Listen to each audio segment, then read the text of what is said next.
সুপ্রিয় শিক্ষার্থী, আশা করি তোমরা ভালো আছো এবং সুস্থ আছো। আজকের ক্লাসে তোমাদেরকে স্বাগত জানাচ্ছি।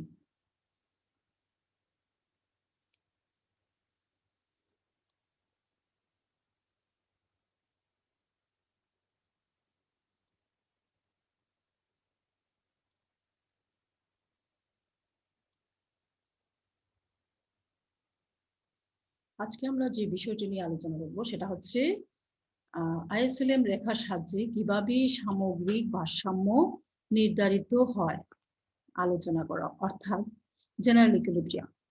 এই অধ্যায়ের একটা গুরুত্বপূর্ণ প্রশ্ন এবং এতটা সহজ না, একটু পড়তে হবে। প্রশ্নটা যথেষ্ট গুরুত্বপূর্ণ। তো আজকে আমরা এই প্রশ্নটি নিয়ে আলোচনা করব।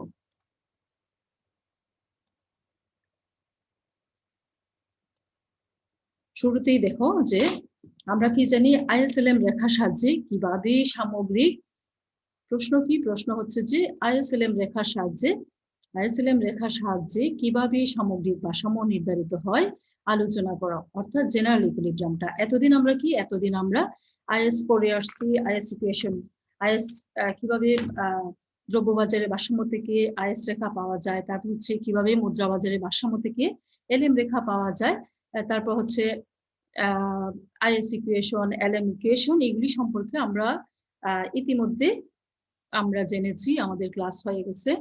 তো তারপরেও কারো যদি বুঝতে অসুবিধা হয় আমাকে যদি মেসেজ দাও কিংবা কমেন্ট লিখো, তাহলে আমি কমেন্টের জায়গায় বুঝিয়ে দেওয়ার চেষ্টা করব।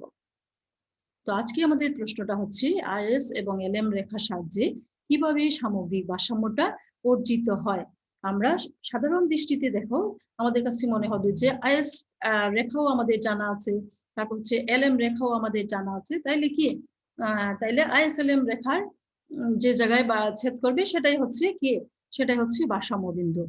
স্বাভাবিক দৃষ্টিতে আমরা মনে করতে পারি যে আইএস এলএম রেখা, আমরা জানি বাজার ভারসাম্য কি হয়, চাহিদা রেখা এবং যোগান রেখা পরস্পরকে যে বিন্দুতে ছেদ করে সেটাই হচ্ছে বাজারের ভারসাম্য বিন্দু। কিন্তু এখানে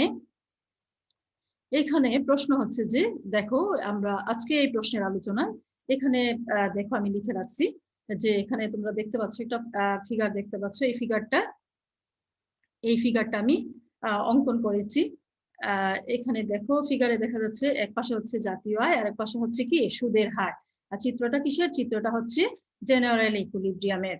এখানে দেখো এলএম রেখাটা হচ্ছে আপার স্লোপিং আর আইএস রেখাটা হচ্ছে কি? আইএস রেখাটা হচ্ছে ডাউনওয়ার্ডস স্লোপিং। হ্যাঁ, তাহলে দেখো এখানে এই দুইটি রেখা, এলএম রেখা কেন আপার স্লোপিং সেটা আমরা এলএম রেখা যখন মুদ্রাবাজারে ভারসাম্য থেকে অঙ্কন করি তখন আমরা দেখে আসছি যে কি সুদের হারের সাথে জাতীয় আয়ের পজিটিভ রিলেশন।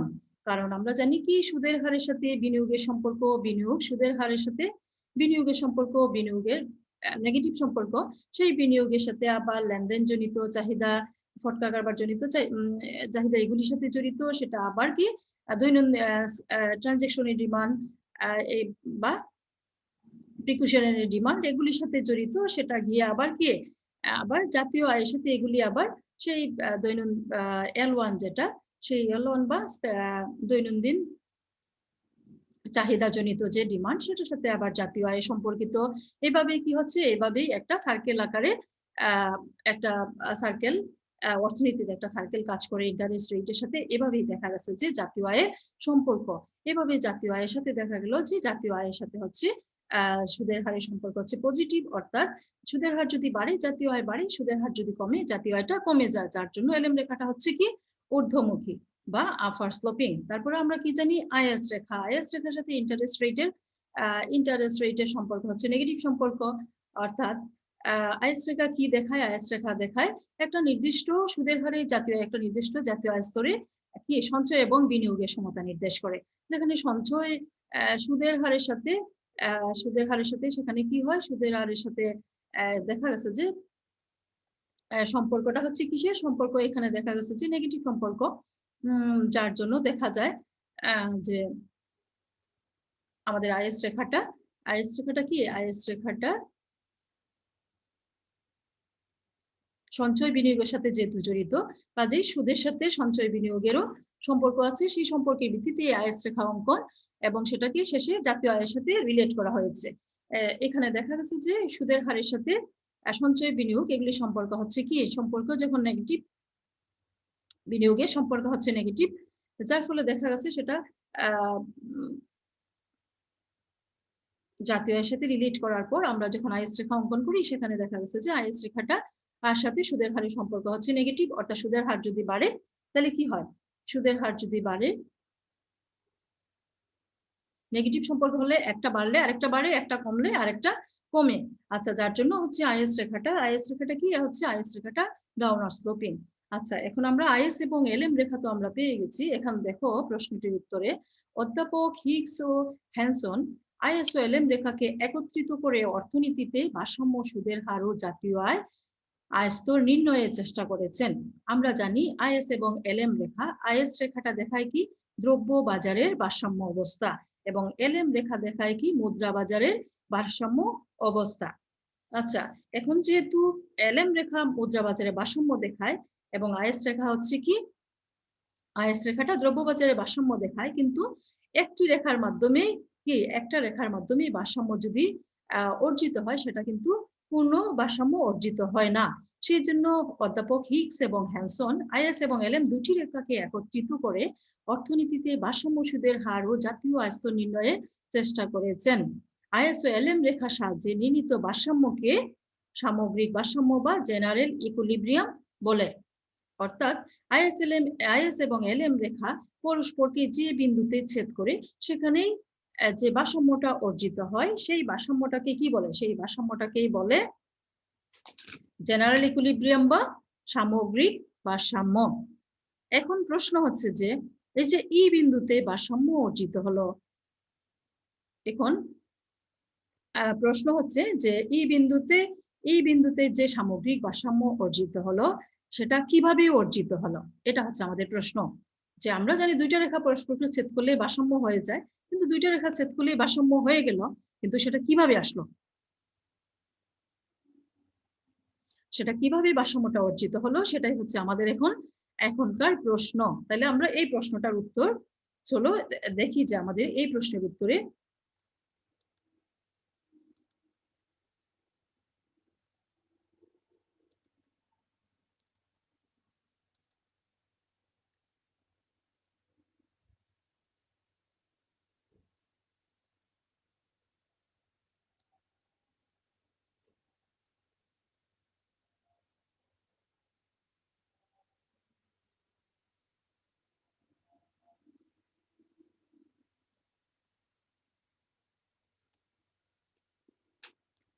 এই প্রশ্নটার উত্তর যখন আমরা, আমাদের প্রশ্ন কি, আমাদের প্রশ্ন হচ্ছে কিভাবে, আমাদের প্রশ্ন হচ্ছে কিভাবে সামগ্রিক,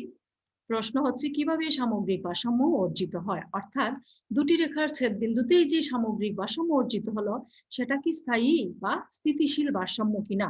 আমাদের মূল প্রশ্নটা কিন্তু হচ্ছে যে জেনারেল ইকুইলিব্রিয়াম বা সামগ্রিক ভারসাম্যটা আলোচনা করো।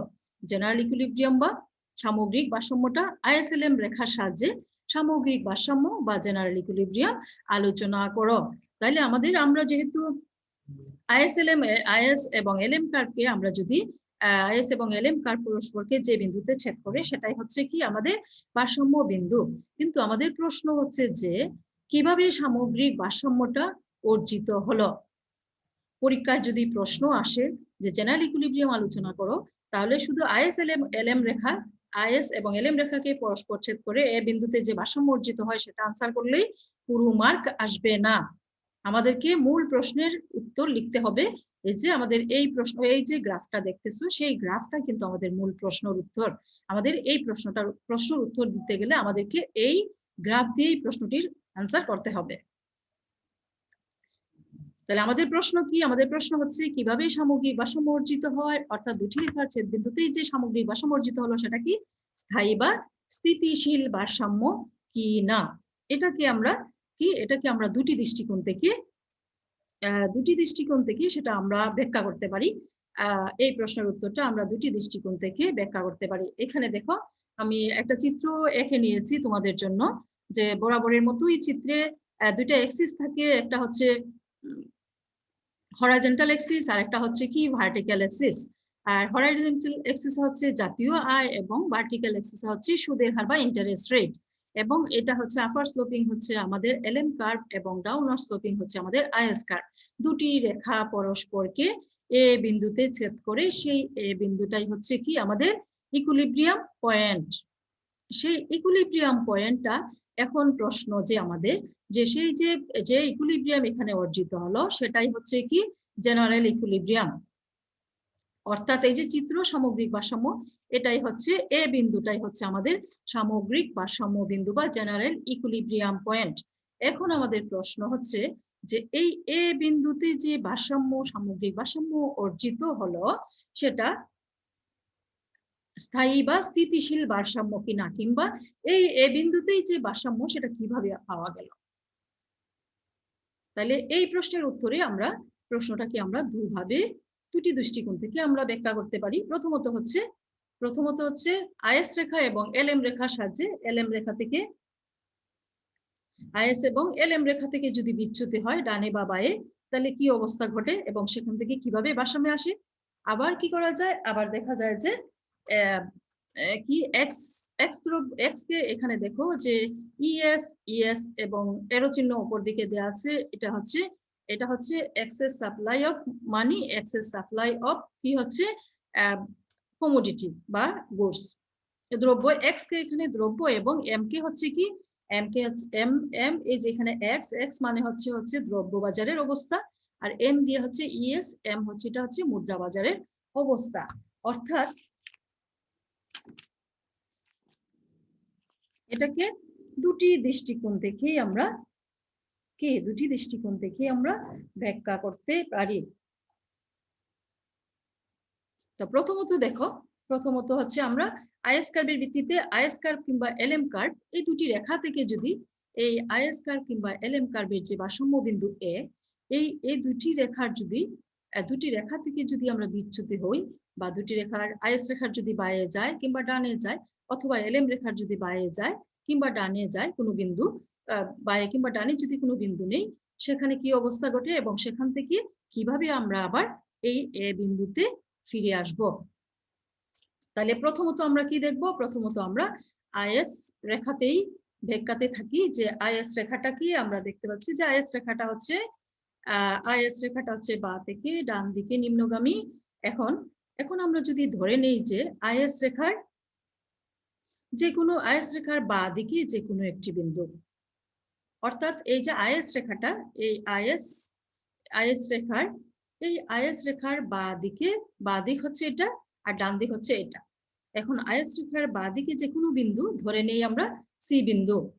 আমরা কিন্তু জানি যে আমাদের ভারসাম্য বিন্দু হচ্ছে কি, আমাদের ভারসাম্য বিন্দু হচ্ছে এ বিন্দু। এখন আমরা বলছি যে এই বিন্দুতেই যে ভারসাম্য অর্জিত হলো সেটা কিভাবে অর্জিত হলো, হ্যাঁ, অথবা এ বিন্দু থেকে অথবা এই যে, তাহলে এই প্রশ্নটার উত্তরে আমরা দুটি ভাবে ব্যাখ্যা করব। একটা হচ্ছে যে আইএস রেখা থেকে যদি আমরা বাঁ দিকে যাই কিংবা আইএস রেখা থেকে যদি কোনো বিচ্যুতি হয় তাহলে কিভাবে আমরা আবার এ বিন্দুতে ফিরে আসব। তাহলে আমরা প্রথমেই দেখব যে আইএস রেখার বাঁ দিকে যদি আমরা বাঁদিকের যে কোনো একটা বিন্দুতে যদি আমরা নেই, যে ধরে নিলাম যে আমরা সি বিন্দুতে অবস্থান করছি, তাহলে এখানে কি অবস্থা ঘটে। এই সি বিন্দুতে যদি আমরা অবস্থান করি তাহলে কি ঘটে দেখো, সি বিন্দুতে কি ঘটছে যে আমরা যদি এ বিন্দু থেকে সরে সি বিন্দুতে আসি, আমরা যদি এ বিন্দুতে থেকে সি বিন্দুতে আসি সরে, তাহলে সি বিন্দুতে কি অবস্থা ঘটে দেখো। সেখানে সুদের হার কি আছে, সুদের হার হচ্ছে ও I1, যেখানে চলতি সুদের হার কত হচ্ছে। যদি আমরা সি বিন্দুতে অবস্থান করি, আমরা ভারসাম্য বলছি এ বিন্দু, এখন আমরা বলছি যে কিভাবে এ বিন্দুতে আসলো। যদি আমরা আইএস রেখার দৃষ্টিকোণ থেকে দেখো, আমরা যদি প্রথমত দেখি যে আইএস রেখার বাঁদিকে এ বিন্দু থেকে আমরা সরে আসলাম, আইএস রেখার বাঁদিকে কোনো বিন্দুতে যদি কোনো বিচ্যুতি ঘটে এখান থেকে, যে আমরা প্রথমে আইএস রেখার প্রেক্ষিতে আমরা আলোচনা করব, পরে আমরা এলএম রেখার প্রেক্ষিতে আলোচনা করব। প্রথমত দেখো যে আইএস রেখার বাঁদিকে যদি আমরা সরে আসি, ধরে নিলাম আমরা সি বিন্দু, তাহলে সি বিন্দুতে কি অবস্থা হয়, আমরা এই সি বিন্দু থেকে কিভাবে আবার এ বিন্দুতে ফিরে যাব। ধরি যদি সি বিন্দু, যে কোনো বিন্দু আমরা সি বিন্দু ধরে নিলাম, সেখানে চলতি সুদের হারে ভারসাম্য অর্জনের জন্য যে পরিমাণ আয়স্তর থাকা প্রয়োজন জাতীয় আয় কি তার চেয়ে, জাতীয় আয়টা কি তার চেয়ে অনেক কম। অর্থাৎ আমরা যদি আইএস রেখার বাঁদিকে সরি,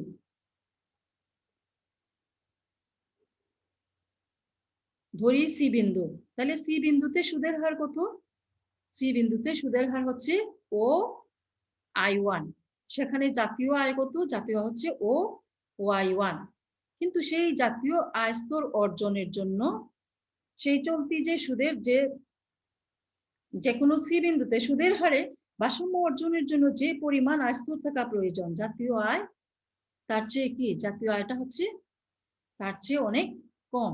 অর্থাৎ সি বিন্দুতে যদি আমরা অবস্থান করি, সেই সি বিন্দুতে চলতি সুদের হারে ভারসাম্য অর্জনের জন্য, চলতি সুদে মানে এই সুদের হারে ভারসাম্য অর্জনের জন্য আমরা জানি কি একই রেখায় একটা রেখা দ্বারা কিন্তু সামগ্রিক ভারসাম্য অর্জন করা সম্ভব না।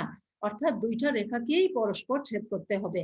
তাইলে এখানে দেখো আমরা যদি আইএস রেখার বাইরে যে কোনো বিন্দু নেই, ধরে নিলাম আমরা সি বিন্দু, এই সি বিন্দুতে কি, সি বিন্দুতে হচ্ছে চলতি সুদের হারে যে পরিমাণ বা আয় স্তর থাকা প্রয়োজন জাতীয় আয় তার চেয়ে অনেক কম।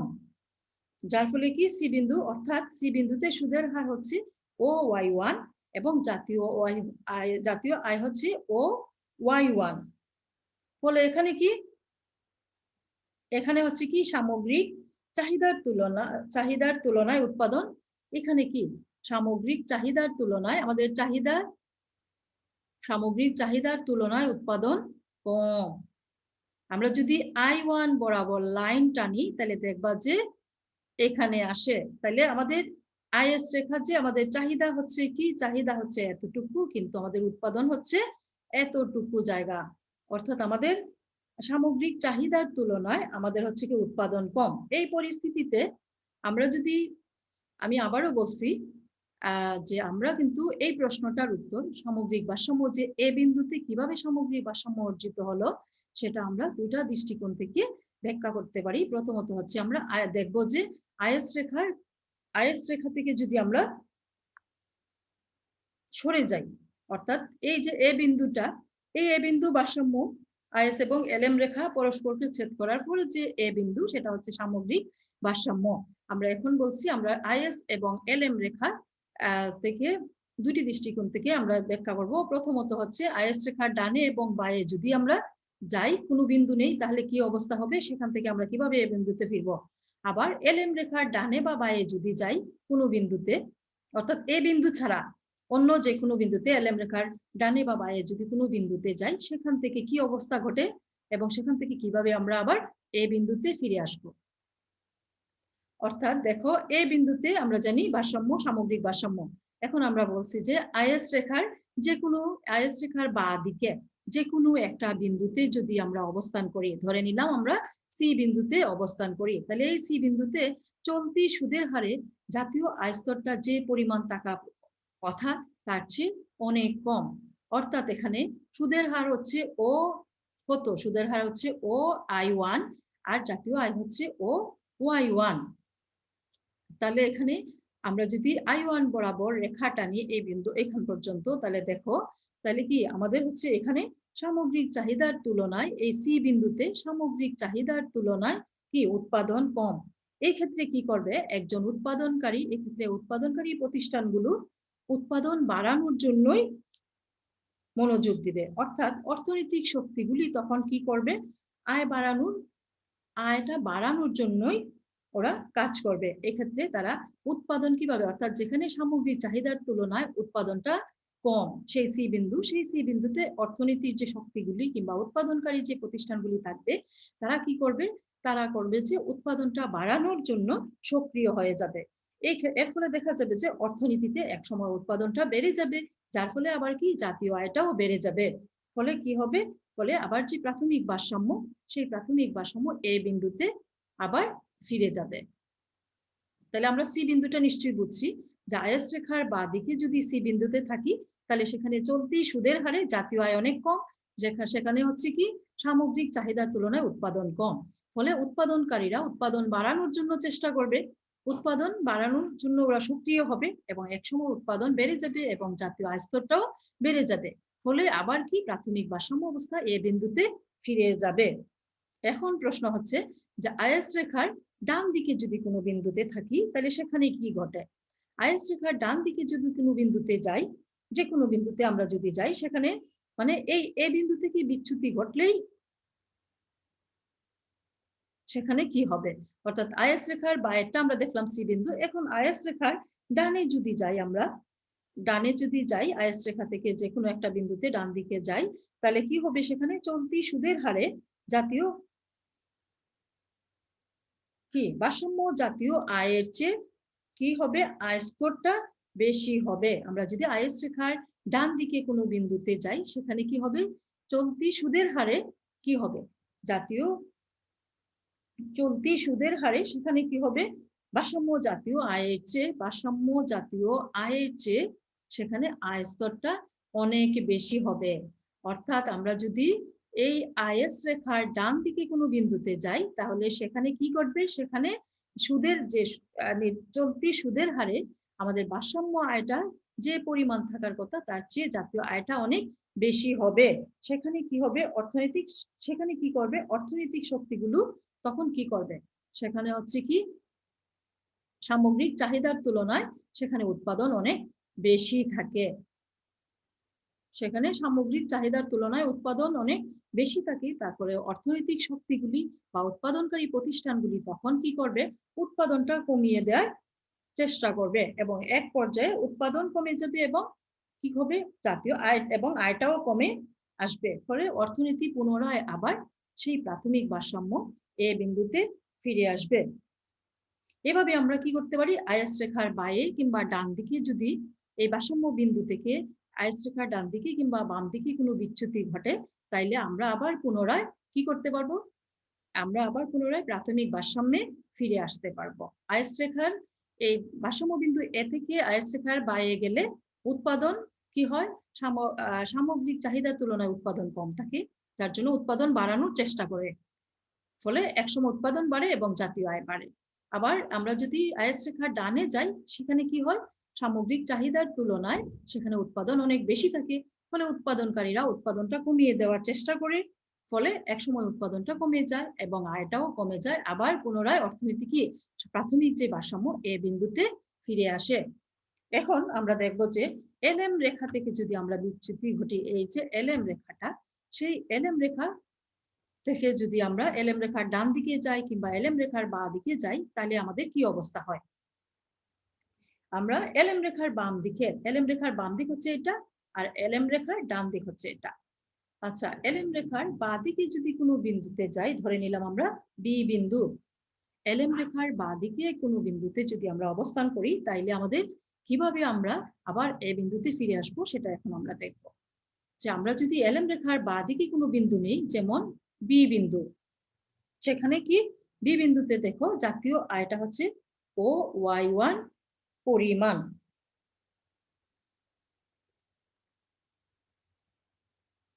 সেখানে জাতীয় আয় কত হচ্ছে, জাতীয় আয় হচ্ছে OY1 পরিমাণ, কিন্তু অর্থবাজারে ভারসাম্য বজায়, আচ্ছা তাহলে OY1 পরিমাণ হচ্ছে আমাদের কি জাতীয় আয়, কিন্তু অর্থবাজারের বি বিন্দুতে দেখো আয় স্তর হচ্ছে কি, আমরা ধরে নিলাম এলএম রেখার বাইরে বিন্দু হচ্ছে বিন্দু বিন নিলাম কি বি বিন্দু, সেখানে কি হচ্ছে, সেখানে দেখো বি বিন্দুতে আয় স্তর হচ্ছে OY1, কিন্তু অর্থবাজারে ভারসাম্য বজায় রাখার জন্য সুদের হারের প্রয়োজন কত, BY1।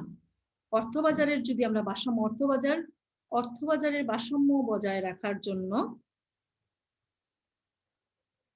ভারসাম্য বজায় রাখার, অর্থবাজারের ভারসাম্য বজায় রাখার জন্য আমাদের সুদের হার প্রয়োজন হচ্ছে BY1 পরিমাণ, এতে বি থেকে y1 পরিমাণ হচ্ছে আমাদের সুদের হার থাকার কথা, অথচ বাস্তবে সুদের হার হচ্ছে, বাস্তব সুদের হার কত হচ্ছে? সুদের হার হচ্ছে ও কত, এই যে ও y1 অর্থাৎ CY1 পর্যন্ত হচ্ছে বাস্তব সুদের হার।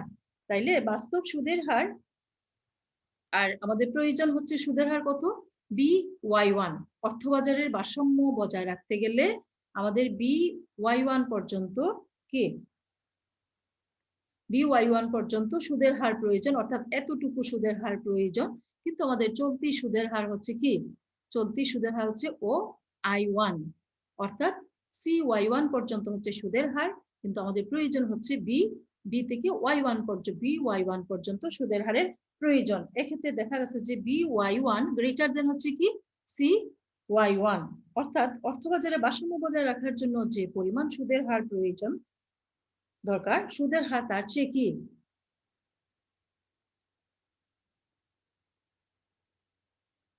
তার চেয়ে অর্থবাজারের ভারসাম্য বজায় রাখার জন্য সুদের হারের প্রয়োজন কত? BY1। কিন্তু আমাদের চলতি সুদের হার হচ্ছে চলতি সুদের হারটা হচ্ছে CY1। এক্ষেত্রে কি চিত্র অনুসারে BY1 গ্রেটার দেন হচ্ছে CY1।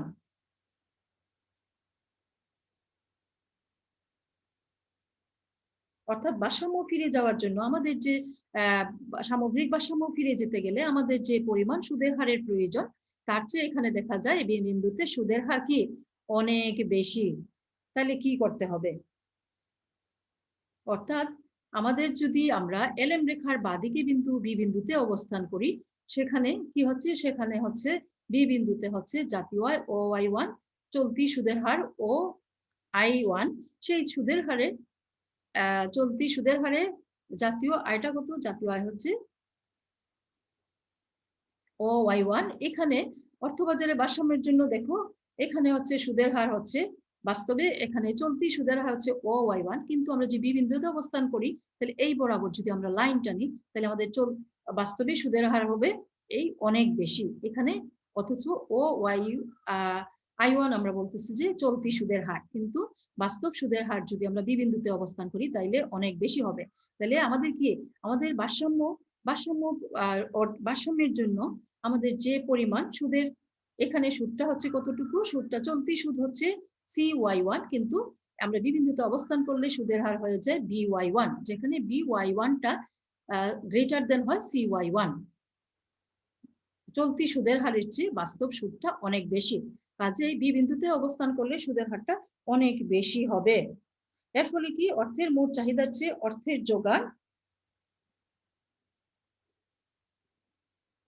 এই বি বিন্দুতে যদি আমরা অবস্থান করি তাইলে অর্থের মোট চাহিদার চেয়ে অর্থের যোগান অনেক বেশি হয়। বি বিন্দুতে যদি আমরা LM কার্ভের বা দিকে যদি কোনো বিন্দু অর্থাৎ বি বিন্দুতে নেই, সেখানে কি হয়? সেখানে সুদের হারও অনেক বেশি, এবং সুদের হার এবং অনেক বেশি, আর হচ্ছে কি এখানে অর্থের মোট চাহিদার চেয়ে অর্থের যোগানটা অনেক বেশি হয়ে যায়। এর ফলে অর্থের মোট চাহিদার চেয়ে অর্থের যোগান অনেক বেশি হয়ে পড়ে। এই অবস্থায় অর্থনৈতিক শক্তিগুলো কি করবে? সুদের হার কমিয়ে দেওয়ার চেষ্টা করবে। এই ক্ষেত্রে সুদের হারটা মানে এরা শক্তিশালী ক্রিয়াশীল হয়ে যাবে যেন সুদের হারটা কমিয়ে দেওয়ার চেষ্টা করবে। এর ফলে কি হবে? সুদের হারটা যখন কাঙ্ক্ষিত পর্যায়ে শক্তিগুলো এমন ভাবে কাজ করবে যাতে সুদের হারটা নেমে এসে ওদের কাঙ্ক্ষিত সুদের হার সেই I1-এ চলে আসে, অর্থাৎ অর্থনীতিটা আবার সেই সামগ্রিক ভারসাম্যে ফিরে আসে, সেই আমরা প্রাথমিক ভারসাম্য এই বিন্দুতে যাতে আবার ফিরে আসতে পারি। অর্থাৎ আমরা যদি LM রেখার বি বিন্দুতে অবস্থান করি, সেখানে হচ্ছে সুদের হার অনেক বেশি এবং মোট সামগ্রিক চাহিদার চেয়ে সামগ্রিক যোগান অনেক বেশি। এই ক্ষেত্রে কি করবে? অর্থনীতিটা আবার ভারসাম্য অর্জনের জন্য সেক্ষেত্রে অর্থনৈতিক শক্তিগুলি কি করবে? সুদের হারটা কমিয়ে দেওয়ার জন্য ফোর্স সৃষ্টি করবে। এর ফলে কি হবে? সুদের হারটা কমে গিয়ে এক সময় কি আমরা আবার পূর্বের ভারসাম্য অবস্থা এ বিন্দুতে অবস্থান করতে পারবো। এখন প্রশ্ন হচ্ছে যে যদি LM রেখার ডানে অবস্থান করি তাহলে কি হয়? LM রেখার ডান দিকে যদি কোনো বিন্দু আমরা বিবেচনা করি, তাহলে সেখানে সুদের হার চেয়ে বাস্তব সুদের হারটাও বাস্তব সুদের হারটা সেখানে মানে প্রয়োজনীয় সুদের হারের চেয়ে বাস্তবে সুদের হার অনেক কম হবে। অর্থাৎ LM রেখার ডানে যদি আমরা কোনো বিন্দু বিবেচনা করি, এলএম রেখার ডান দিকে যদি কোনো বিচ্যুতি বিবেচনা করি বা কোনো বিন্দু বিবেচনা করি, সেখানে সুদের হারটা বাস্তব যতটুকু সুদের হার প্রয়োজন ভারসাম্য অর্জনের জন্য তার চেয়ে সুদের হারটা কম থাকবে। যার ফলে কি হবে, এখানে অর্থনৈতিক শক্তিগুলি সুদের হারটা বাড়িয়ে দেওয়ার চেষ্টা করবে, সুদের হারটা বাড়িয়ে দিয়ে আবার এ বিন্দুতে ভারসাম্য অর্জন করবে। আর এলএম রেখার বাঁ দিকে যদি আমরা অবস্থান করি, এদিকে সুদের হার অনেক বেশি এবং মোট চাহিদার তুলনায় মোট যোগান অনেক বেশি। যার ফলে কি করবে, এখানে অর্থনৈতিক শক্তিগুলি সুদের হারটা কমিয়ে দিয়ে ভারসাম্যে ফিরে আসবে, আর ডান দিকে থাকলে সুদের হারটা বাড়িয়ে দিয়ে ভারসাম্যে ফিরে আসবে। তাহলে এলএম রেখার সাহায্যে আমরা আইএস এবং এলএম রেখার সাহায্যে কিভাবে সামগ্রিক ভারসাম্য বিন্দু এ বিন্দু থেকে সরে গেলে আমরা আবার কিভাবে ভারসাম্যে ফিরে আসতে পারি সেটা আমি ব্যাখ্যা করলাম। এবারে দেখো, এবার আমরা আরেকটি উপায়ে সেটা ব্যাখ্যা করতে পারি। এক্ষেত্রে হচ্ছে এখানে দেখো, এখানে এক্স কে আরেকটি উপায়ে আমাদেরকে দ্বিতীয় যে উপায়টা সেটা হচ্ছে এক্স কে আমরা কি দ্রব্য, এম কে অর্থ হিসেবে এখানে ধরে নেওয়া হয়েছে। তোমরা যে এইগুলি দেখতেছো, এগুলি যে এরো চিহ্ন দেওয়া আছে যে জায়গাগুলি, সেখানে যে এক্স আছে, এক্সটা হচ্ছে দ্রব্য, এমটা হচ্ছে কি, এমটা হচ্ছে অর্থ। তাহলে এখন দেখো, এটাকে অতিরিক্ত চাহিদা এবং অতিরিক্ত যোগান, অতিরিক্ত চাহিদা এবং অতিরিক্ত যোগান এই দুইটা দৃষ্টিকোণ থেকেও, অতিরিক্ত চাহিদা এবং অতিরিক্ত যোগান এই দৃষ্টিকোণ থেকেও আমরা এই সামগ্রিক ভারসাম্য কিভাবে ফিরে আসা যায় সেটা ব্যাখ্যা করতে পারি। তাহলে এখন দেখো যে আইএসএলএম রেখা পরস্পরকে কি এ বিন্দুতে ছেদ করে। দ্বিতীয় যে উপায়টা, প্রথম উপায় বলছি আইএসএলএম রেখা থেকে বিচ্যুতি, অর্থাৎ আইএস রেখার বাঁ দিকে এবং ডান দিকে, এবং এলএম রেখার ডান দিকে এবং বাম দিকে সরে গেলে, ভারসাম্য বিন্দু থেকে সরে গেলে আমরা কিভাবে আবার পুনরায় সামগ্রিক ভারসাম্য অর্জন করি সেটা প্রথম ব্যাখ্যাটা। দ্বিতীয়টা হচ্ছে যে এই যে আইএস এবং এলএম রেখার সাহায্যে এ বিন্দুতে যে পরস্পরকে এ বিন্দুতে ছেদ করে সেখান থেকে সেখানে সামগ্রিক ভারসাম্যটা অর্জিত হয়। সেই সামগ্রিক ভারসাম্যটা কিভাবে অর্জিত হলো সেটা কি আমরা অর্থাৎ এই এ বিন্দু থেকে যদি আমরা সরে যাই, এ বিন্দু থেকে যদি উপরে যাই অথবা এ বিন্দুর থেকে নিচে যাই কিংবা বায়ে যাই ডাইনে যাই, অর্থাৎ চারটা পোর্শন আছে এ বিন্দু থেকে, চারটা দিক আছে। দেখো এখানে এটা হচ্ছে এ বিন্দু, এটা হচ্ছে এ অঞ্চল, এটা হচ্ছে বি, এটা হচ্ছে সি, এটা হচ্ছে ডি, অর্থাৎ চারটা ভাগে আইএস এবং এলএম রেখাকে, আইএস রেখা এবং এলএম রেখা পরস্পরকে এ বিন্দুতে ছেদ করার পর দেখো এখানে চারটা অঞ্চলের সৃষ্টি হয়। একটা হচ্ছে এ, একটা হচ্ছে বি, একটা হচ্ছে সি, একটা হচ্ছে ডি। তাহলে চারটা অঞ্চলের সৃষ্টি হলো। এখন এ বিন্দু থেকে যদি আমরা এই অঞ্চলে যাই, অর্থাৎ আমরা সামগ্রিক চাহিদা এবং সামগ্রিক যোগান এই দুইটার ব্যাখ্যার মাধ্যমেও আমরা আবার কিভাবে কিভাবে আমাদের সামগ্রিক ভারসাম্যটা অর্জিত, আবার আমরা প্রাথমিক সামগ্রিক ভারসাম্য অর্জনে ফিরে আসতে পারি সেটাও ব্যাখ্যা করতে পারি। তাহলে আমরা এখন দেখো যে আইএসএলএম রেখা পরস্পরকে এ বিন্দুতে ভারসাম্য ছেদ করে, সেটাই হচ্ছে এ বিন্দু হচ্ছে ইকুইলিব্রিয়াম পয়েন্ট। এখন দেখো, তাইলে চারটা আমি বললাম যে এখানে এ বি সি ডি চারটা অঞ্চলের সৃষ্টি হলো, চারটা অঞ্চলের সৃষ্টি হয়। এখানে দেখো আমরা যদি এ বিন্দু ছেদ করে, কাজে এ বিন্দুটাই হচ্ছে কি, এ বিন্দুটাই হচ্ছে কি ভারসাম্য বিন্দু। আর চারটা অঞ্চল তাহলে আমরা পাওয়া গেল, এটা পরস্পরকে ছেদ করার ফলে চারটা অঞ্চল আমরা পেলাম। এখন আমরা চারটা অঞ্চলকে একটু বিশ্লেষণ করি। লক্ষ্য করো তোমরা যে আমরা যদি এ অঞ্চলটা, এই যে এতটুক জায়গা আইএস রেখা এবং এলএম রেখার এতটুক জায়গা যদি, অর্থাৎ এই এ অঞ্চলটাতে আমরা যদি অবস্থান করি, তাহলে এ অঞ্চলটাতে যদি যে কোনো বিন্দু নেওয়া হয় তাহলে সেখানে কি ঘটে এবং সেখান থেকে কিভাবে আবার এ বিন্দুতে সেই আমাদের প্রাথমিক সামগ্রিক ভারসাম্য যে পয়েন্টটা, সেই পয়েন্টে আমরা আবার কিভাবে ফিরে আসতে পারি সেটা আমরা এখন দেখব। যে আমরা যদি এতে লক্ষ্য করো, এতে যদি এ অঞ্চলটা সেখানে কি হচ্ছে দেখো, এক্স কিন্তু খেয়াল রাখতে হবে যে এক্সটা হচ্ছে দ্রব্য, অর্থাৎ এক্সেস সাপ্লাই অফ কি, এক্সেস অতিরিক্ত দ্রব্য বাজারের অতিরিক্ত যোগান এবং অর্থ বাজারের অতিরিক্ত যোগান। excess supply of money market, excess supply of product market. অর্থাৎ এক্স এখানে আমি তোমাদের বোঝার সুবিধার্থে এক্স সমান সমান হচ্ছে দ্রব্য, এম সমান সমান হচ্ছে অর্থ। তাইলে আমরা যদি এ অঞ্চলটাতে অবস্থান করি তাহলে কি ঘটে এখানে, এখানে কি ঘটবে দেখো, এখানে হচ্ছে দ্রব্য বাজারেও এই অঞ্চলের মধ্যে যদি অর্থাৎ এ বিন্দু থেকে সরে গিয়ে এই বি বিন্দু কিংবা ডি বিন্দু যে কোনোটা অর্থাৎ এই অঞ্চলের মধ্যে যদি আমরা এ বিন্দু ছাড়া যে কোনো জায়গায় অবস্থান করি তাহলে কি হবে, মুদ্রা বাজারেও দেখা যাচ্ছে অতিরিক্ত দ্রব্য বাজারেও অতিরিক্ত যোগান এবং অর্থ বাজারেও দেখা যাচ্ছে যে অতিরিক্ত যোগান, দুইটাই কি দুইটাই দেখা দেবে। এই জন্য দুইটাই বেশি, এরো চিহ্নটা উপরের দিকে, তার মানে হচ্ছে এখানে এক্সেস সাপ্লাই অফ কি মানি মার্কেট, আর এটা হচ্ছে এক্সেস সাপ্লাই অফ কি প্রোডাক্ট মার্কেট। অর্থাৎ মুদ্রা বাজারেও অতিরিক্ত, দ্রব্য বাজারেও অতিরিক্ত যোগান এবং অর্থ বাজারেও অতিরিক্ত যোগান দেখা দেয়। ফলে সেখানে উৎপাদনের পরিমাণটা অতিরিক্ত যোগান, অর্থাৎ চাহিদা, সামগ্রিক চাহিদার চেয়ে এই অঞ্চলটাতে যোগান অনেক বেশি। তাহলে যোগানটা যখন অনেক বেশি হবে চাহিদার তুলনায়, তাহলে কি করতে হবে, এবং সুদের হারও, তাহলে কি করতে হবে সেখানে, কি করতে হবে, সেখানে কিন্তু সুদের হার অনেক বেশি। এই অঞ্চলটাতে তোমরা লক্ষ্য করবে, তোমরা আগে আমার কথাগুলি শুনবে, বুঝবে, তারপর তোমরা আমি এগুলি লিখে রাখছি বিবরণগুলি, তোমরা সেখানে দেখে বুঝবে। আমরা বলছি যে আইএস এবং এলএম রেখাটা পরস্পরকে এ বিন্দুতে ছেদ করে, সেটাই হচ্ছে সামগ্রিক ভারসাম্য বিন্দু। সেই এ বিন্দু থেকে আমরা কিভাবে এ বিন্দুতে ভারসাম্যটা অর্জিত হলো সেটা আমরা দুটি উপায়ে ব্যাখ্যা করব।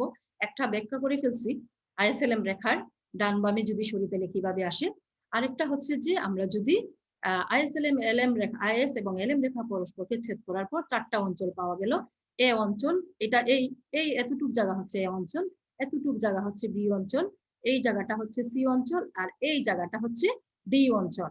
আমরা যদি এ অঞ্চলের মধ্যে যে কোনো জায়গায় কোনো বিন্দু নেই তাহলে সেখানে কি হবে, সেখানে সুদের হারটা অনেক বেশি হবে এবং মুদ্রা বাজার এবং অর্থ বাজার দু জায়গায় হচ্ছে অতিরিক্ত যোগান দেখা দিবে। অর্থাৎ এখানে উৎপাদনটা চাহিদার তুলনায়, উৎপাদন সামগ্রিক চাহিদার তুলনায় এখানে সামগ্রিক যোগান অনেক বেশি। তাহলে উৎপাদন চাহিদা, মোট চাহিদার তুলনায় যদি যোগানের পরিমাণ বেশি হয় তাহলে কি করতে হবে, ভারসাম্যে ফিরে আসতে হলে আমাদেরকে এখানে সুদের হারও বেশি এবং উৎপাদনও বেশি। তাইলে এবং উৎপাদন অর্থনৈতিক শক্তিগুলো তখন কি করে, সুদের হারটা কমিয়ে দেওয়ার চেষ্টা করবে এবং উৎপাদনটাও কমিয়ে দিবে। এখানে এই এ অঞ্চলে আমরা যদি অবস্থান করি তাহলে সুদের হার বেশি এবং উৎপাদন বেশি, যার ফলে অর্থবাজার এবং মুদ্রা বাজার দুই জায়গায় হচ্ছে অতিরিক্ত যোগান দেখা দেয়। তাহলে অতিরিক্ত যোগান সামগ্রিক চাহিদার তুলনায় বেশি হলে এখানে উৎপাদন বেশি, সুদের হার বেশি, তাহলে অর্থনৈতিক শক্তিগুলো প্রাথমিক ভারসাম্যে ফিরে আসতে গেলে উৎপাদনের পরিমাণটাও কমিয়ে দিবে এবং কি করবে, সুদের হারটাও কমিয়ে দিবে। এই জন্য দেখো এরো চিহ্নগুলো এভাবে নিচের দিকে দেওয়া হচ্ছে। এই যে excess supply of money market, excess supply of কি প্রোডাক্ট মার্কেট, দুইটাই যে এই দুইটাকে কি করতে হবে, নিচের দিকে ডাউন এরো দিয়ে দেওয়া হচ্ছে। যে ডাউন এরোর অর্থ হচ্ছে যে এখানে উৎপাদন এবং সুদের হার দুইটাকে কমিয়ে দিয়ে আবার পুনরায় এই বিন্দুতে ফিরে আসবে। এখন বি অঞ্চলে দেখো কি ঘটে, আমরা যদি বি অঞ্চলে অবস্থান করি সেখানে দেখো কি ঘটে, বি অঞ্চলে অবস্থান করলে মুদ্রা বাজারে অতিরিক্ত যোগান থাকে বি অঞ্চলের মধ্যে এবং দ্রব্য বাজারে কি থাকে, অতিরিক্ত চাহিদা। অর্থাৎ এক্স থাকলেই তোমরা বুঝবা যে এটা হচ্ছে দ্রব্য বাজার আর এম হচ্ছে মুদ্রা বাজার। অর্থাৎ আমরা যদি এই বি অঞ্চলটাতে এই এলএম এবং আইএস রেখার এই অঞ্চলটাতে অর্থাৎ এই বি অঞ্চলটার মধ্যে আমরা যে কোনো বিন্দুতে যদি অবস্থান করি সেখানে দেখা যাবে মুদ্রা বাজারে হচ্ছে অতিরিক্ত যোগান আর দ্রব্য বাজারে হচ্ছে অতিরিক্ত চাহিদা। এর অর্থ হলো যে অর্থবাজারে অতিরিক্ত যোগান এবং দ্রব্য বাজারে হচ্ছে অতিরিক্ত চাহিদা। ফলে সেখানে কি করবে এবং সেখানে কি করতে হবে, সেখান থেকে কি করতে হবে দেখো, সেখান থেকে আমরা কিভাবে আবার এখানে ফিরে আসবো। সেখানে অর্থবাজারে অতিরিক্ত যোগান এবং দ্রব্য বাজারে হচ্ছে অতিরিক্ত চাহিদা। ফলে সেখানে উৎপাদন বা আয় বাড়াতে হবে। এই অঞ্চলে যদি আমরা অবস্থান করি তাইলে দেখো এক্সেস মুদ্রা বাজারে হচ্ছে এক্সেস সাপ্লাই আর দ্রব্য বাজারে হচ্ছে এক্সেস ডিমান্ড এই অবস্থায় দেখা দিবে। এই অবস্থা থেকে আমরা এতে ফিরে আসতে গেলে কি করতে হবে, সেখান থেকে সুদের হার কমায় দিতে, অর্থাৎ এখানে কি করতে হবে, ফলে সেখানে উৎপাদন বা আয়টা বাড়বে, মানে সেখান থেকে উৎপাদন বাড়াই দিতে হবে এবং সুদের হারটা কমে আসবে। ফলে আমরা আবার এ বিন্দুতে ফিরে যেতে পারবো। এখন দেখো, আমরা যদি সি অঞ্চলটাতে, এই অঞ্চল আইএস, এলএম এবং আইএস রেখার এই সি অঞ্চলটাতে অবস্থান করি, তাহলে কি দেখা যাচ্ছে, এখানে মুদ্রা বাজার এবং অর্থবাজার এবং দ্রব্য বাজার দুইটাতেই দেখা গেছে এক্সেস ডিমান্ড, দুইটাই এক্সেস ডিমান্ড বেশি। দুইটারই হচ্ছে কি এক্সেস ডিমান্ডটা এরো চিহ্ন দেখো বেশি দেয়া আছে। দুইটাতেই যেহেতু অর্থ বাজারেও অতিরিক্ত চাহিদা, মুদ্রা বাজারেও হচ্ছে, দ্রব্য বাজারেও হচ্ছে অতিরিক্ত চাহিদা এবং মুদ্রা বাজারেও হচ্ছে অতিরিক্ত চাহিদা, দুইটাই হচ্ছে সি অঞ্চলে। তাইলে এই অতিরিক্ত যোগান এবং অতিরিক্ত চাহিদা এবং দ্রব্য বাজারের অতিরিক্ত চাহিদা এবং অর্থবাজারের অতিরিক্ত চাহিদা সি বিন্দুতে দেখা দেয়। এই ক্ষেত্রে কিভাবে আমরা আবার এ বিন্দুতে ফিরে যাব, সেখানে কি করতে হবে, সেখান থেকে কিন্তু এই আমরা যদি সি অঞ্চলে অবস্থান করি, সেখান থেকে কিন্তু সুদের হারটা বাড়াইতে হবে এবং এক্ষেত্রে উৎপাদনও বাড়তে হবে, সুদের হারও বাড়তে হবে। তোমরা লক্ষ্য করো, এ বিন্দুতে যা ঘটছিল তার বিপরীতটা হচ্ছে সি বিন্দু, অর্থাৎ এ বিন্দুতে দুইটা বাজারেই হচ্ছে, দ্রব্য বাজার এবং মুদ্রা বাজারে ছিল অতিরিক্ত যোগান, সেখান থেকে সুদের হার এবং উৎপাদন দুইটাই কমানো হয়েছিল। আর এখানে সি বিন্দুতে দেখো, মুদ্রা বাজার এবং দ্রব্য বাজার দুখানে হচ্ছে, দুই জায়গাতেই হচ্ছে কি অতিরিক্ত চাহিদা, সেখানে কি করতে হবে, সুদের হার এবং উৎপাদন দুইটাই বাড়াতে হবে, তাইলে আমরা আবার এ বিন্দুতে ফিরে আসতে পারবো। তারপরে ডি অঞ্চল দেখো, ডি অঞ্চলের ব্যাখ্যাটা হচ্ছে, ডি অঞ্চল আসলে কি দেখা যায়, ডি অঞ্চলে দেখো যে এই যে মুদ্রা বাজারে হচ্ছে এক্সেস ডিমান্ড, আর দ্রব্য বাজারে হচ্ছে কি এক্সেস সাপ্লাই। অর্থাৎ এই যে অঞ্চলটা, এই দুই রেখার মধ্যবর্তী যে ডি অঞ্চলটা, এখানে যদি আমরা অবস্থান করি, তাহলে কি করবে, এখানে অবস্থান করলে দেখা যাবে যে দ্রব্য বাজারে অতিরিক্ত যোগান এবং মুদ্রা বাজারে হচ্ছে অতিরিক্ত চাহিদা। এই অবস্থায় কি করতে হবে, সেখান থেকে উৎপাদন কমাইতে হবে এবং সুদের হারটা বাড়বে। এখানে যে কোনো বিন্দুতে যদি আমরা অবস্থান করি, তাহলে এখান থেকে এ বিন্দুতে ফিরে আসতে গেলে তাকে কি করতে হবে, উৎপাদন বা আয় তার কমাতে হবে, তবে সুদের হারটা বাড়াতে হবে। ফলে তাকে কি করতে হবে, সে আবার ফিরে এ বিন্দুতে ফিরে আসতে হবে। এভাবে প্রাথমিক ভারসাম্য বিন্দু এই একে ঘিরে যে চারটা অঞ্চল, সেই চারটা অঞ্চল আমি ব্যাখ্যা করলাম। সেখান থেকে কিন্তু অর্থাৎ আমরা এ থেকে বিচ্যুতি হতে বিতে আসলে বাজারের শক্তিগুলি এমন ভাবে, অর্থাৎ এ বিন্দু থেকে বিচ্যুতি হয় আমরা যদি বি বিন্দুতে যাই, তাহলে বাজার শক্তিগুলি এমন ভাবে কাজ করে যেখান থেকে কি হয়, সুদের হার কমিয়ে দেয়, উৎপাদন কমিয়ে দেয়, দিয়ে পুনরায় আবার কি এ বিন্দুতে ফিরে আসে। আবার সি বিন্দুতেও যদি যাই, সেখানে সুদের হার বাড়ায়, উৎপাদন বাড়ায়, সেক্ষেত্রে সেখান থেকেও আমরা কি এ বিন্দুতে ফিরে আসি। অর্থাৎ আমরা এ থেকে চারটা অবস্থায় প্রাথমিক ভারসাম্য, সামগ্রিক যে ভারসাম্য, সেই বিন্দু থেকে আমরা চারটা অঞ্চলে গেলেই কিভাবে চারটা অঞ্চল থেকে আমরা আবার এ বিন্দুতে, আমাদের যে সামগ্রিক ভারসাম্য বিন্দু, সেই সামগ্রিক ভারসাম্য বিন্দুতে আমরা ফিরে আসতে পারি। অর্থাৎ আমরা যদি এ অঞ্চলে থাকি, সেখানে কিন্তু ভারসাম্য নাই, অর্থাৎ এখানে চাহিদার তুলনায়, সামগ্রিক চাহিদার তুলনায় যোগান অনেক বেশি। এখানে হচ্ছে মুদ্রা বাজারে অতিরিক্ত যোগান, অথবা দ্রব্য বাজারে হচ্ছে অতিরিক্ত চাহিদা, সেখানেও ভারসাম্য নেই। তারপর হচ্ছে এখানে হচ্ছে দুইটাই বেশি, যার ফলে দুইটাই বাড়াতে হবে। এখানে হচ্ছে দেখো, এখানে হচ্ছে মুদ্রা বাজারে অতিরিক্ত চাহিদা আর হচ্ছে দ্রব্য বাজারে অতিরিক্ত যোগান, সেখানেও কিন্তু কোনো ভারসাম্য নেই। সেখান থেকেও আবার দেখা গেল যে সেখান থেকেও কি করতে হয়, সুদের হার, আমরা যদি 4 নম্বর অঞ্চলে বা ডি অঞ্চলে অবস্থান করি, সেখান থেকেও উৎপাদন বা আয় কমবে এবং সেখান থেকে উৎপাদনটা কমে এবং সুদের হারটা বাড়িয়ে দিয়ে আবার পুনরায় এ বিন্দুতে ফিরে আসে। কাজেই দেখা যায় অর্থনীতিটা ঘুরে ফিরে এ বিন্দুতেই সামগ্রিক ভারসাম্যে অর্জিত হয়। এভাবেই এ বিন্দুতে অর্থনীতি আইএসএলএম রেখা পরস্পরকে ছেদ করার পর যে বিন্দুটা ভারসাম্য সেটাই হচ্ছে স্থায়ী ভারসাম্য বা স্থিতিশীল ভারসাম্য।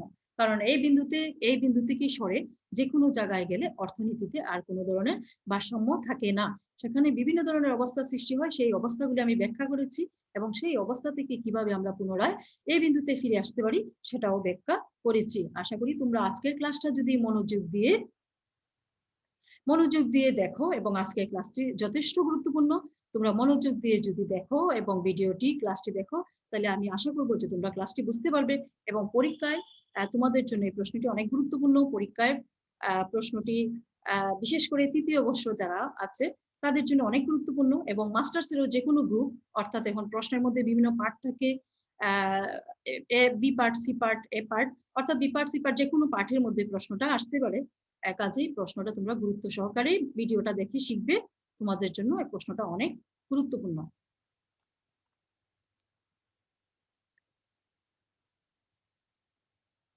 তাহলে আজকের ক্লাসটা দেখো, আমরা পরবর্তীতে আমি এখানে যা ব্যাখ্যা করলাম প্রত্যেকটা ব্যাখ্যাই কিন্তু তোমাদের জন্য, গ্রাফের যে প্রতিটি ব্যাখ্যা সেই প্রতিটি ব্যাখ্যাই আমি তোমাদের জন্য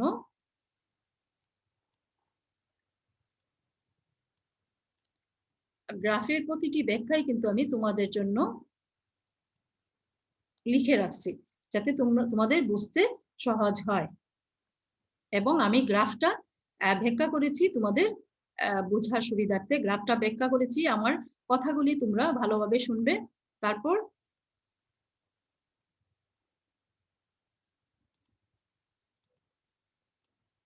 কথাগুলি এক্সপ্লেনেশন অফ এ গ্রাফ দেখো, আমি গ্রাফের ব্যাখ্যাগুলি এখানে লিখে রাখছি।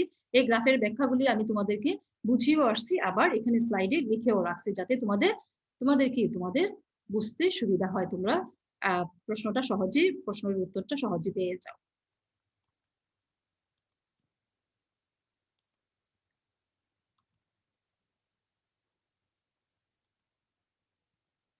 এবং আমি বলছিলাম যে দুইটি উপায়ে আমরা ব্যাখ্যা করব, সেই দুটি উপায়ে ব্যাখ্যাটা দেখো।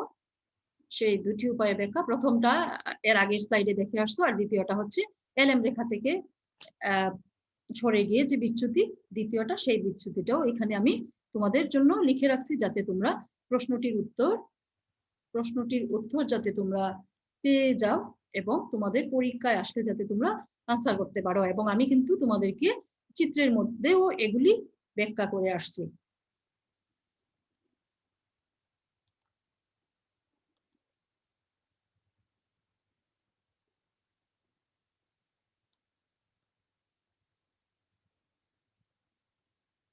এখানে যে অন্য আরেকটি উপায়, যেভাবে আমরা ব্যাখ্যা করেছিলাম, যে অন্য আরেকটি উপায়ও ব্যাখ্যা করা যায়, যে এক্সেস সাপ্লাই এবং এক্সেস ডিমান্ড, মুদ্রা বাজারে এবং দ্রব্য বাজারে অতিরিক্ত যোগান এবং অতিরিক্ত চাহিদা, মানে ভারসাম্য বিন্দুকে ঘিরে যে চারটা অবস্থা এ বি সি এবং ডি, এ বি সি এবং ডি, এবিসি এবং ডি, এই যে দেখানো হয়েছে চারটা অঞ্চল, সেই চারটা অঞ্চলের ব্যাখ্যাও আমি এখানে লিখে দিয়েছি, যাতে তোমাদের সুবিধা হয়। তোমরা চারটা অঞ্চলের ব্যাখ্যাও এখান থেকে দেখতে পারবে। আমার কথাগুলি চিত্রের মধ্যে বুঝবে, পরে এখানে লেখাগুলি দেখে তোমরা প্রশ্নটির উত্তর ভালোভাবে শিখবে।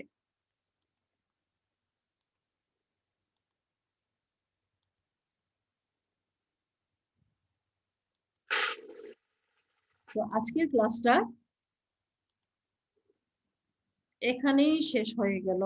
তো আজকের ক্লাসটা কিন্তু অনেক লম্বা একটা ক্লাস এবং অনেক গুরুত্বপূর্ণ একটা ক্লাস। আজকের ক্লাসটা অনেক গুরুত্বপূর্ণ একটা ক্লাস এবং এই প্রশ্নটা অনেক গুরুত্বপূর্ণ, পরীক্ষায় প্রায়ই আসে।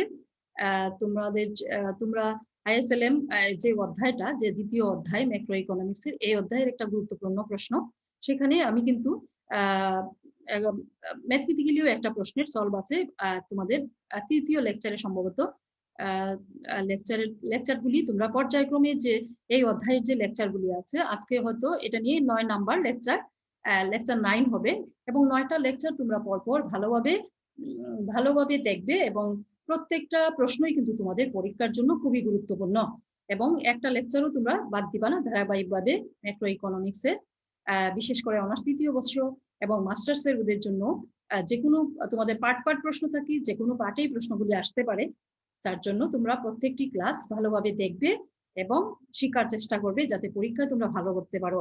তোমাদের জন্য শুভকামনা, তোমরা ভালো থাকবে, সুস্থ থাকবে এবং পরবর্তী ক্লাসে তোমাদের সাথে ইনশাল্লাহ দেখা হবে অন্য একটা টপিক নিয়ে, অথবা এই অধ্যায়ের যদি আরেক কোনো গুরুত্বপূর্ণ প্রশ্ন থাকে সেটা আলোচনা করবো। তাহলে তোমরা ভালো থেকো, সুস্থ থেকো। Thanks to all.